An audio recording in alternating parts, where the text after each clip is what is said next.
Ang programang ito ay rated SPG. Striktong patnubay at gabay ng magulang ang kailangan. Maaaring may masiselang tema, lengguwahe, karahasan, sexual, horror o droga na hindi angkop. Wala palang nag-utos na pagnakawan kayo. Habang naluluka sa Pilipinas. Pwede po ba?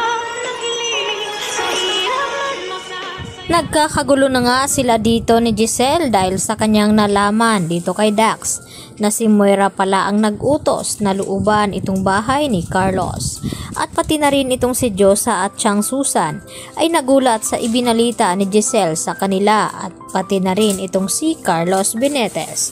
At hindi niya sukat akalain na nagawa pa niyang tulungan itong si Moira, yun pala ay traidor ito.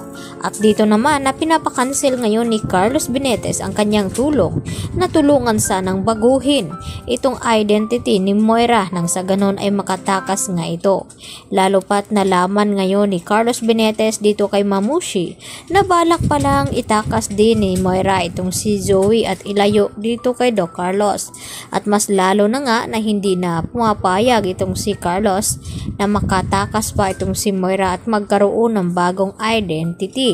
At binawi niya nga ito at hayaan na lamang itong si Moira na mahuli ng mga humahabol nga sa kanya.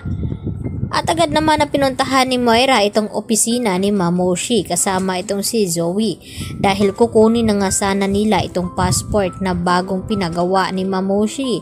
Subalit humingi ng pasensya itong si Mamoshi dahil katatawag lamang daw ni Carlos sa kanya at pinapakansil na nga niya itong tulong na ibinigay ni Carlos dahil sa malaki daw kasalanan ni Moira sa kanya. Kaya nagtaka itong si Moira at nagulat dahil sa ibinalita dito ni Mamoshi sa kanila na hindi na nga makukuha pa ni Moira itong bagong passport na yun sana ay gagamitin upang makalayo at makatakas. At dito rin nagulat itong si Zoe dahil wala siyang kaalam-alam na may pinagawa palang hindi maganda itong si Moira dito naman sa bahay ni Doc Carlos noon na inutusan niya nasaktan itong si Carlos at bigyan ng leksyon dahil sa pangingialam nito at ganoon din itong si Lynette. At agad din na tinawagan ni Giselle itong si Lynette at ipinaalam na si Moira pala ang nag-utos daw di umano dito sa bahay at nakawan itong sina Carlos kaya pati itong si Lynette ay nagulat din sa kanyang nalaman. At nakiusap naman itong si Annalyn dito sa kanyang ina na kung pwede ay isasama daw nila itong si RJ sa kanilang pamamasyal.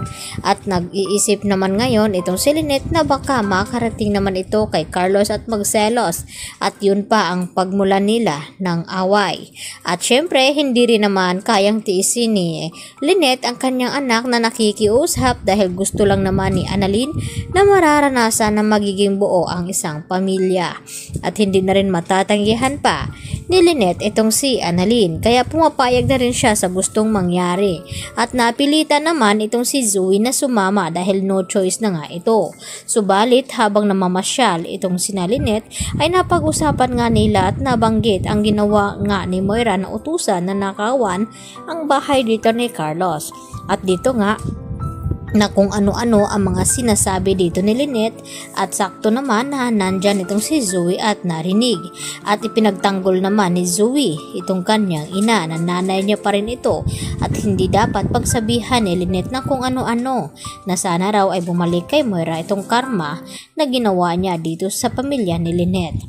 At dito nga nagtaka itong si Lynette na kung bakit pinagtatanggol ni Zoe ang kanyang ina na kaya nga siya sumama kay RJ papuntang Japan upang makatulong na mahuli ito. Kaya naman kaduda-duda nga ang mga kinikilos ni Zoe at dali-dali niyang ipinaalam sa kanyang ina na alam na nga nila Lynette ang ginawa ni Moira.